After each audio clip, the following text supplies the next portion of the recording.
La 1 de la tarde con 50 minutos, Quique Villanueva, el opinador en radio. Quique, ¿cómo estás? Hola Paco, ¿cómo estás? Excelente inicio de semana para todos. Y bueno, creo que desde la semana pasada el tema y los ojos del mundo están puestos en Ucrania. Es el conflicto mediático del momento.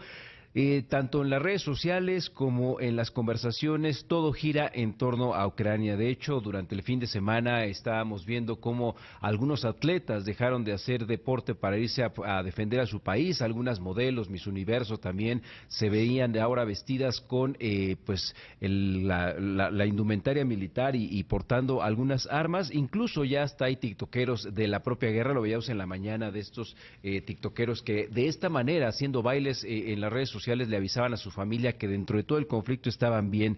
Sin embargo, Ucrania no tiene la exclusividad en cuanto a los conflictos que puede generar el ser humano, no solo en pandemia, sino dentro de muchos años, y es que en ocasiones hay algunos eventos que, ya sea por lo lejano que tenemos, o la poca medianía o el poco contacto con medios de comunicación que tienen, o los años que han transcurrido de su conflicto, se nos olvida. Paco, ¿sabes cuántas guerras hay activas actualmente?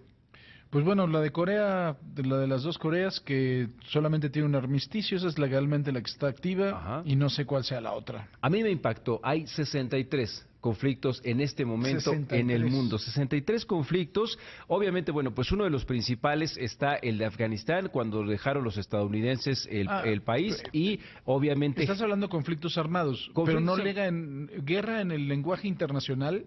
Sí, no, Es que claro, claro. tiene que mediar una declaración de guerra y tiene que estar avalada por todos los países, etcétera, etcétera. Y la única que queda esa es la guerra de las dos Coreas. Pero bueno, conflictos y se me hacen pocos. Y la de México, porque creo que México todavía no, creo que nunca llegaron a buen término con, no me acuerdo si con los franceses. Creo que todavía hay una guerra que no se ha terminado aquí en México, de que nadie llegó a cancelar Afirmar. a firmar. Pero sí, efectivamente, 63 guerras activas o conflictos activos. Y obviamente, bueno, pues empezamos con el último, ¿no? El de Afganistán, el día que los estadounidenses dejan el territorio y los talibanes están ahí entre los tejes y manejes. Después tenemos la guerra de Yemen, que ya ha cobrado 8.500 civiles muertos, hay bombardeos aéreos. Esto empezó hace 6 años y el conflicto sigue y sigue. Obviamente, bien lo mencionabas, el conflicto que hay entre Corea del Norte y Corea del Sur viene desde 1990. Sin embargo, todo empezó a tener pues miras de catástrofe, sobre todo a partir del 2020, cuando se reforzó su programa nuclear y bueno, pues que no hay mucha tensión. Tú tuviste la oportunidad de estar en una de las Coreas y decías que la tensión que se vivía en la frontera pues no era para menos. Sí, la verdad es que la frontera sí se siente esa tensión. Y pues, pero también me parece que ya se acostumbraron a vivirla así y se acostumbraron también a utilizarla como un atractivo turístico. Eso es la realidad de las cosas. Finalmente sigue habiendo propaganda indirecta, ¿no? Pues ya tienes en las fronteras los altavoces, unos transmitiendo música gringa y los otros los discursos de Kim Jong-un, estos famosos vigilantes espejo que están uno en cada lado de la frontera, en ambos lados de la zona desmilitarizada. Pero la verdad es que me da la impresión de que ya le dieron más el golpe para que sea un atractivo turístico a que haya una tensión que es real y evidentemente, porque sabemos que cuando hay un loco del otro lado, pues todo puede pasar.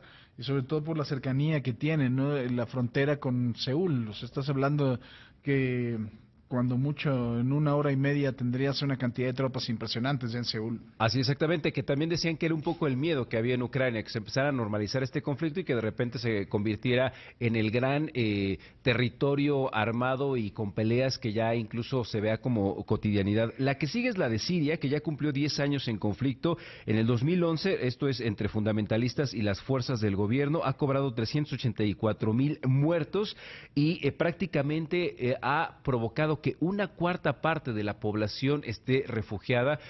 Antes de la pandemia incluso veíamos escenas terribles de los refugiados que estaban tratando de salir de Siria por las terribles condiciones. Y bueno, pues uno de los más añejos, y esto es desde antes de la Segunda Guerra Mundial, después de la Segunda Guerra Mundial se empezó a complicar todavía más, pero entre Israel y Palestina, incluso hace pues un par de meses tuvimos unos conflictos ahí en donde se estaban lanzando misiles, que quizá ese fue el conflicto armado más cercano antes de Ucrania. Se vino a complicar también cuando estuvo en la era de Trump, que le dio su apoyo e incluso puso la embajada en Israel, lo que no gustó para nada a los palestinos. Y Paco, después de este conflicto, bueno, siguen muchísimos más. Podemos agregarle el de Camerún, Etiopía, Mozambique, Sahara Occidental, Marruecos, Sahel, entre muchos otros. Y obviamente pues está el conflicto de China con toda esta parte del océano que quiere como su territorio, y además de las islas que están haciendo entre Taiwán, Vietnam y todo esto. Y además, recordemos que también el fin de semana pasado pasó uno de los navíos militares estadounidenses, cosa que no le gustó para nada a los chinos. Así es, tenemos todavía bastantes zonas de conflicto y de tensión en el mundo y hay que andarse con mucho cuidado, la verdad. Así es, benditos seres humanos que en tiempos de pandemia todavía pensamos en guerra. Muy bien, gracias, mi querido Quique. A ti, Paco, buen día. La 1 de la tarde.